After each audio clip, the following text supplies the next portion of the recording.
Jack stood by the towering windows of his penthouse office, gazing out over the bustling skyline of Manhattan. The city stretched before him, vibrant and full of life, just like the empire he had built from the ground up. Co-Company had become synonymous with luxury, a brand that catered to the elite but was created with the intention of being accessible to everyone. From the very beginning, Jack had envisioned Co-Company as a place where anyone, regardless of background or status, could experience the finest in fashion and elegance. Yet, despite all of his success, a shadow lingered in Jack's mind. He had always prided himself on being involved in every detail of the business, from product development to customer experience, but recently whispers had reached his ears that made him uneasy. Rumors had started to circulate about discrimination occurring in one of his flagship stores, the Soho location, one of the crown jewels of the company. This store, managed by the talented James, had consistently been one of the most profitable branches. However, something was amiss. Jack turned away from the window and sat at his sleek mahogany desk, his mind drifting back to the conversation that had planted the seed of doubt. It had been Luca, one of his most senior employees, who first approached him with concerns. Luca wasn't the type to stir up unnecessary trouble. She had been with Co-Company since its earliest days and had earned Jack's trust through years of hard work and loyalty. In the middle of a quiet afternoon, Jack found himself in a conference room, its large windows flooding the space with sunlight. Across from him sat Luca, one of the longest-serving employees at the Soho flagship store. Her usual calm demeanor seemed slightly off today. Jack could sense something was troubling her, and as a leader he knew to pay attention when a seasoned employee like Luca asked for a private meeting. Luca wasn't one to complain or stir drama without good reason. "Jack, there's something I need to talk to you about." "It's about James," Luca began, her voice soft but steady. Jack immediately sat up straighter. James had been the manager of the Soho store for years, and under his leadership, it had become one of Co-Company's most profitable locations. Jack had always trusted James, but hearing his name in this context made him uneasy. Luca hesitated for a moment, choosing her words carefully. "I've noticed. Well, more than noticed, I've seen how he treats certain customers, people who don't look like they belong in the store. He's selective, let's say. If someone comes in who doesn't fit the luxury image James has in his head, he gives them the cold shoulder. It's subtle, but I've seen it happen enough times now that I felt I had to tell you." Jack frowned slightly. This wasn't the first time he had heard whispers of something being off at the Soho store, but this was the first time a trusted employee had brought it to him directly. "Are we talking about a general attitude issue, or do you think it's something more?" Jack asked, his tone cautious but firm. He needed to know if this was a matter of personality or something deeper, like racial or class-based discrimination. Luca sighed, a weight seeming to lift off her shoulders just by being able to voice her concerns.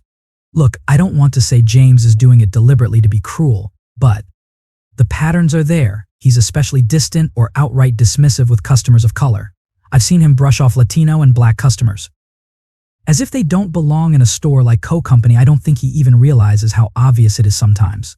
And it's not just about race, but anyone who doesn't dress the part, or who looks like they can't afford to be in the store. It's like they don't exist to him." Jack felt a knot form in his stomach. Co-Company had been built on the idea that luxury should be accessible, that everyone deserved to experience something beautiful, regardless of their background. The thought that someone in his company, especially someone as high up as James, might be undermining that philosophy was disturbing. He ran a hand across his face, thinking carefully before responding. "I appreciate you bringing this to me," Luca, Jack said finally, his voice quiet but resolute. "You've worked with us long enough to know that this is the exact opposite of what we stand for." "Did James ever explicitly say anything, or is it more about how he acts?" Luca shook her head. "No, he's not the type to say anything out loud. But actions speak louder than words, right? It's the way he interacts with people, the way he decides who gets his attention and who doesn't.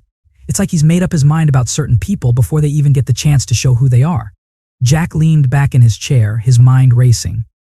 Luca's concerns couldn't be brushed aside. Even if James didn't mean to be overtly discriminatory, the mere fact that his behavior could be perceived this way was a problem, and a big one.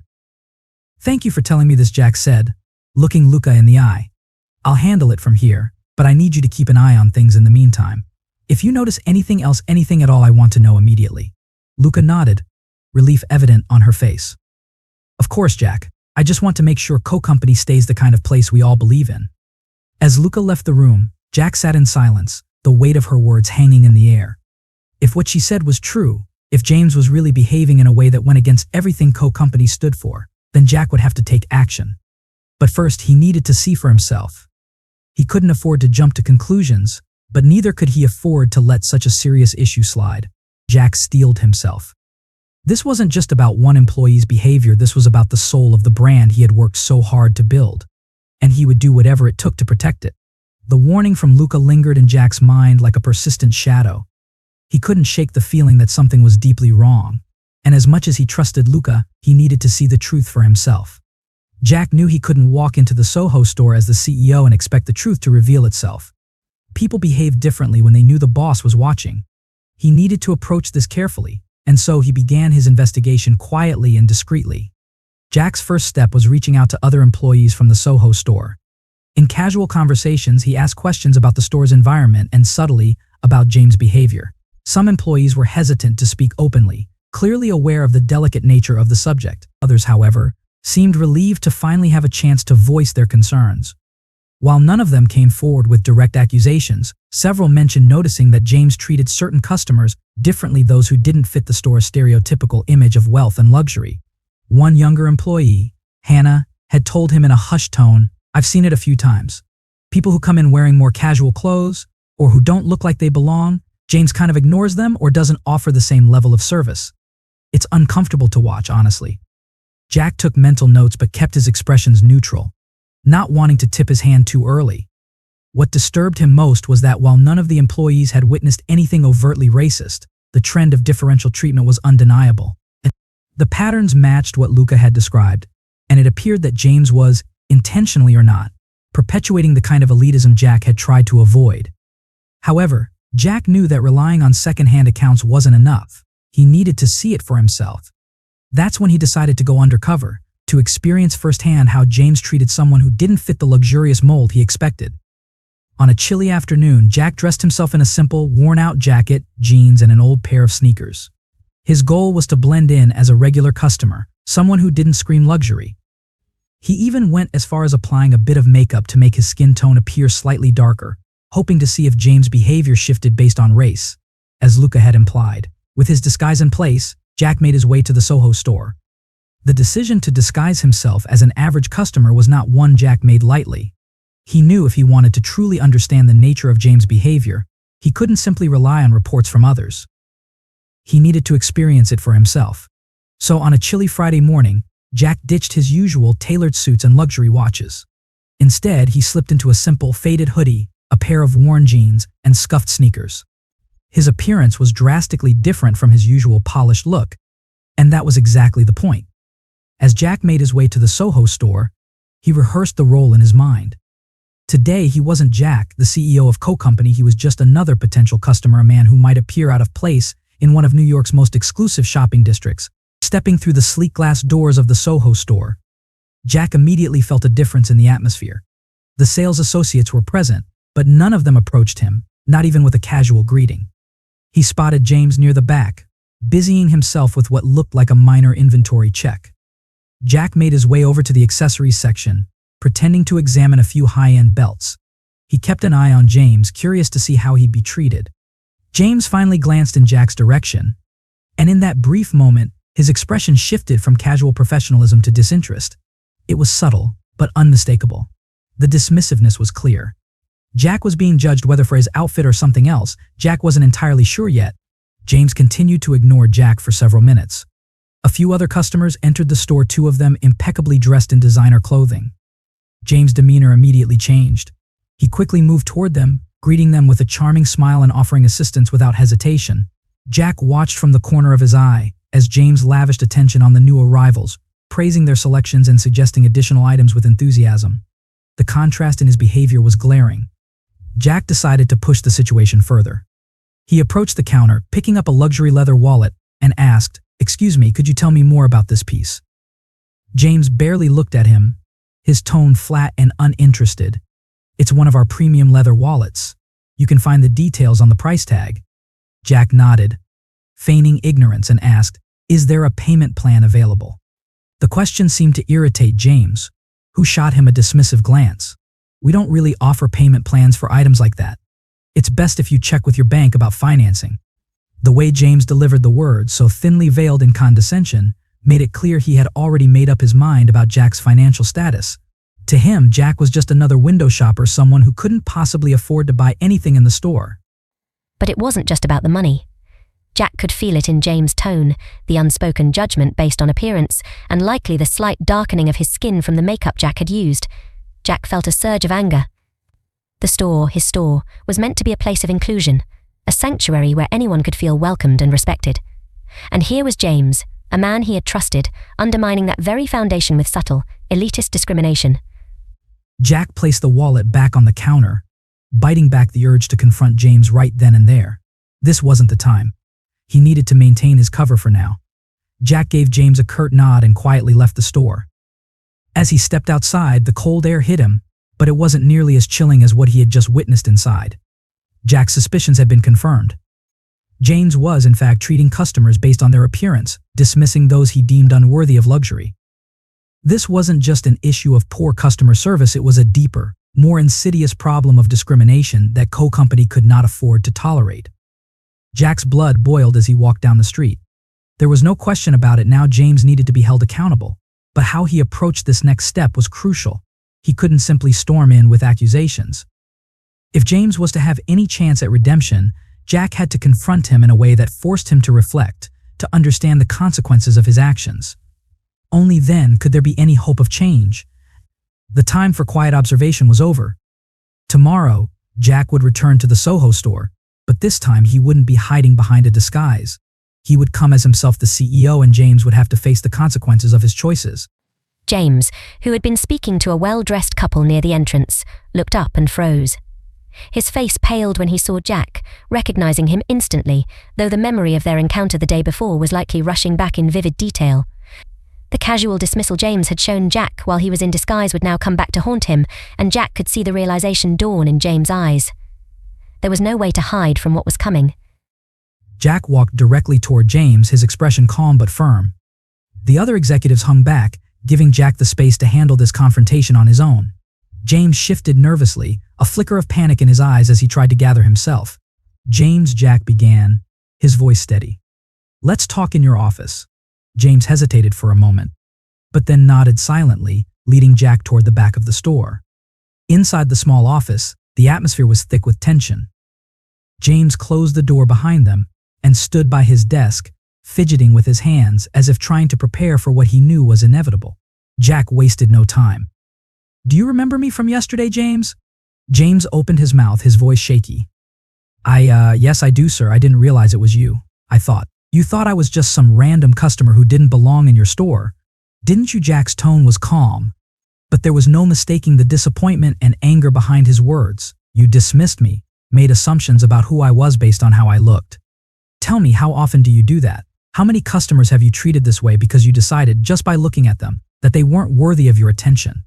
James swallowed hard, his eyes flickering with fear. He tried to find the right words, but nothing he said could undo the truth of what had happened. "Sir, I didn't mean anything by it, I swear. It was just, I thought. You thought I wasn't rich enough? Not stylish enough? Not the kind of person you wanted representing Co-Company." Jack's voice grew sharper now, cutting through James' weak excuses. "This company was built on the idea that everyone deserves to experience luxury. It doesn't matter how they look, what they wear, or how much money you think they have. Everyone who walks into this store deserves to be treated with respect." James' face flushed with shame. "I'm sorry, Jack. I made a mistake. I didn't realize how wrong I was." Jack didn't let up. "This isn't just about yesterday. I've spoken with other employees, and they've seen it too. You've been doing this for a while, haven't you? Picking and choosing who gets your attention, who gets to feel welcomed here. Luca warned me about it. And I've heard from others that you've been especially dismissive toward customers of color." James' eyes widened, and he quickly shook his head. No, that's not true. I've never." "Stop!" Jack held up a hand, silencing him. "This isn't about defending yourself. You've already shown me who you are. You've failed to uphold the values of this company. We are not a place that turns people away because of how they look. That kind of behavior is toxic, and it's damaging everything we stand for." James' voice trembled as he spoke, desperation creeping into his words. "I'm sorry, Jack. I really am. I see now how wrong I've been. I'll change, I swear. Just, please give me a chance to make it right." Jack sat across from James in the small, tense office, the weight of his decision clear in the air. It would have been easy to fire James on the spot for what he had done, for how he had treated customers and tarnished the reputation of Co-Company. But Jack knew that this was about more than just James. It was about creating a culture of growth and accountability. Still, James needed to understand the gravity of his actions, and that this would be his final warning. "James, I'm not going to fire you," Jack began, keeping his voice measured, but firm. "But let me be clear, what you've done is unacceptable. You've created an environment where customers are judged based on their appearance or status, and that goes against everything this company stands for. If I ever hear of this happening again, you won't get another chance. This is it." James, his head hanging low, nodded quickly. "I understand, Jack. I really do. I made a huge mistake and I'm truly sorry. I don't know what I was thinking, but I want to make it right." Jack leaned forward slightly, locking eyes with James to ensure his next words sank in. "Sorry won't be enough. From now on, you're going to take real, actionable steps to change the way you approach your job and the way you treat people. Starting immediately, you'll be enrolled in a comprehensive training program on customer service and diversity. You need to relearn what it means to serve every customer who walks through those doors, no matter who they are or what they look like." James's shoulders sagged with the weight of his responsibility, but there was a glimmer of resolve in his eyes. "I'll do it, Jack. I'll commit to the training.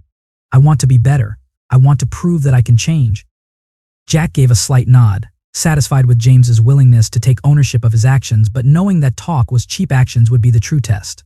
"Good. This training is just the beginning. You'll be monitored closely from now on.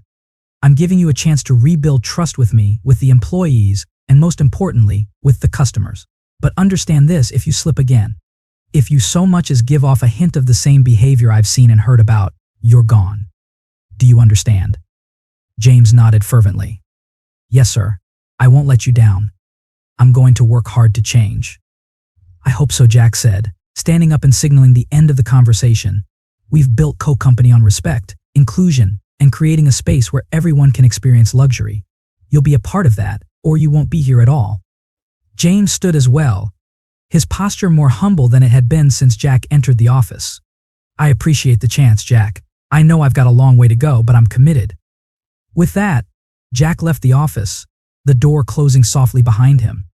He felt the weight of the decision settle on his shoulders, but also a sense of cautious optimism. He had seen people change before, and if James was truly willing to put in the work, there was hope. Later that day, Jack met with the HR department and finalized the details of the training program James would undergo. It wasn't just a basic course, it was an intensive education on how to embrace diversity, recognize unconscious bias, and provide an exceptional customer experience to every individual. The program would hold James accountable at every step, ensuring that he didn't just go through the motions, but truly internalize the values that Jack held dear. As Jack walked out of the building and into the busy Manhattan streets, he felt a sense of resolve. The road ahead was long, not just for James, but for Co-Company as a whole. Jack knew that if the company was going to truly live up to its mission, this would only be the beginning of broader changes across all their stores. The lesson James would learn now was one that needed to be instilled in every employee under Co-Company's roof. In the end, Jack had given James a chance at redemption. Whether he would rise to the occasion and make the changes necessary was up to him. But Jack was ready to hold him accountable every step of the way. With the situation surrounding James addressed, Jack knew the changes couldn't stop with just one man. The company itself needed to evolve, to fully embody the values it had always stood for: inclusion, respect, and accessibility for all. Jack realized that a single training session wouldn't suffice. It was time for a company-wide transformation. Jack immediately set to work, calling meetings with Co-Company's top leadership to outline his vision for the future. "We can't allow any form of discrimination, no matter how subtle, to exist within our walls," he told them. His words were met with nods of agreement, but Jack pressed further. "We need to make it clear from the top down that Co-Company is for everyone. It's not enough to simply say we value diversity, we need to actively cultivate it." The next few weeks were a whirlwind of planning and execution. Jack worked closely with HR and outside consultants to design a comprehensive diversity and inclusion program that would reach every corner of the company. It wasn't just about customer service training anymore, it was about rethinking the company's culture from the ground up. The program included mandatory workshops for all employees, from sales associates to executives, focusing on understanding unconscious bias, fostering an inclusive environment, and learning how to better serve a diverse clientele. Jack also ensured that leadership received additional coaching on how to lead inclusively and set the tone for the rest of the company. Jack wasn't content with just training, though. He wanted to create a lasting impact that would ripple through the entire organization, so he began incorporating new hiring practices that prioritized diversity. He also established a feedback system where employees and customers alike could anonymously report any instances of discrimination or exclusion, ensuring that such issues would be addressed swiftly and transparently. At the Soho store, the changes were already being felt. James, having completed his initial training, was determined to prove that he could change. His behavior became a model for what Jack hoped to see across all co-company stores. James greeted every customer with warmth and genuine interest, regardless of their appearance or perceived status. He took the time to make each person feel welcome, a stark contrast to the attitude he had once displayed. The effects were almost immediate. Customers began to notice the difference in the store's atmosphere. It was more inviting, more inclusive, and the word quickly spread.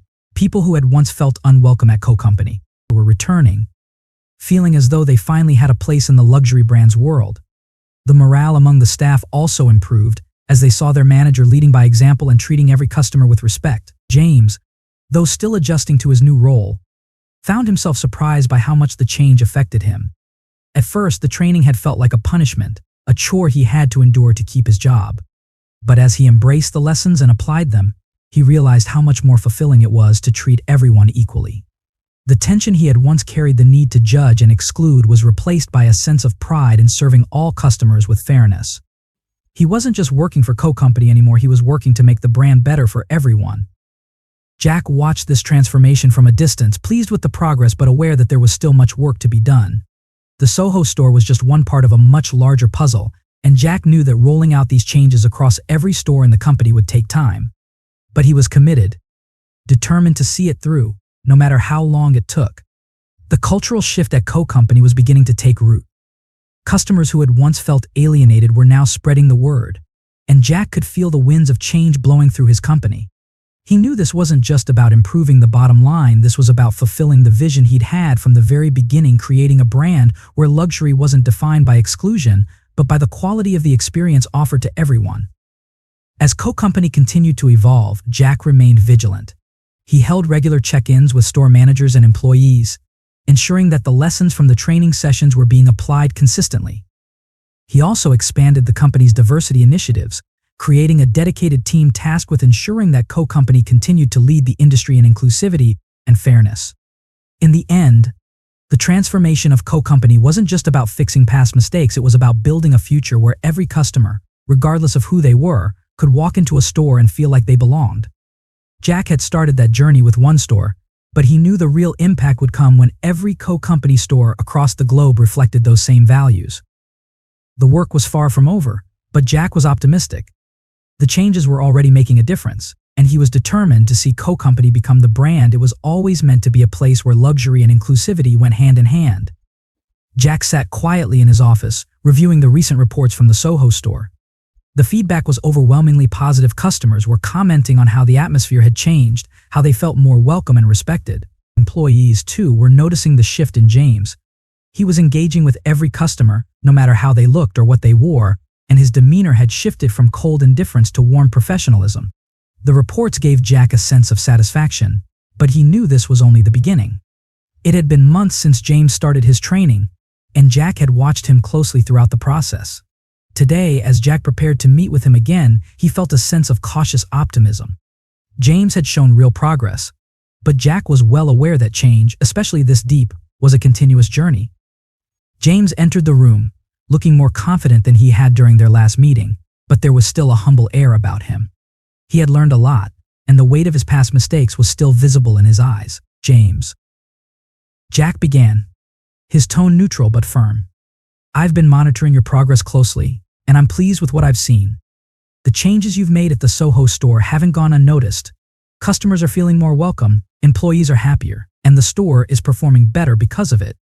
You've done well. James exhaled softly, a mix of relief and gratitude washing over him. Thank you, Jack. That means a lot coming from you. I know I've made mistakes, but I'm committed to continuing this journey. I've learned so much about myself, about how I was treating people without even realizing it. I'm just grateful for the opportunity to make things right. Jack nodded, appreciating James's humility. But he knew this wasn't the time for easy congratulations. You've come a long way, James, but let's be clear, this is just the beginning. The real test isn't in how much progress you've made in the last few months. It's in maintaining that progress over the years. This isn't just about you. It's about the entire culture of Co-Company. We're not going back to the way things were. James straightened up, his face reflecting the seriousness of Jack's words. I understand, Jack. I'm ready to keep improving, to make sure the store stays a place where everyone feels welcome. Jack leaned forward slightly, locking eyes with James. I'm giving you a second chance, but remember, this is your only second chance. If I ever hear that you've fallen back into old habits, there won't be another conversation like this. The company has no room for discrimination, subtle or otherwise. James nodded firmly, the weight of Jack's words settling in. I won't let you down. I've learned my lesson, and I promise you things will only get better from here. Jack sat back in his chair, satisfied with James's response. Good. I believe you, James, but like I said, this is just the beginning. You've earned your second chance, and now it's up to you to prove every day that you deserve it. As James left the office, Jack turned back toward the large windows, his eyes drifting over the city. The skyline was as bright and bustling as ever, but Jack felt a quiet sense of peace. The changes at the Soho store were a positive sign, but Jack knew the journey to transform Co-Company into a truly inclusive and welcoming brand was far from over.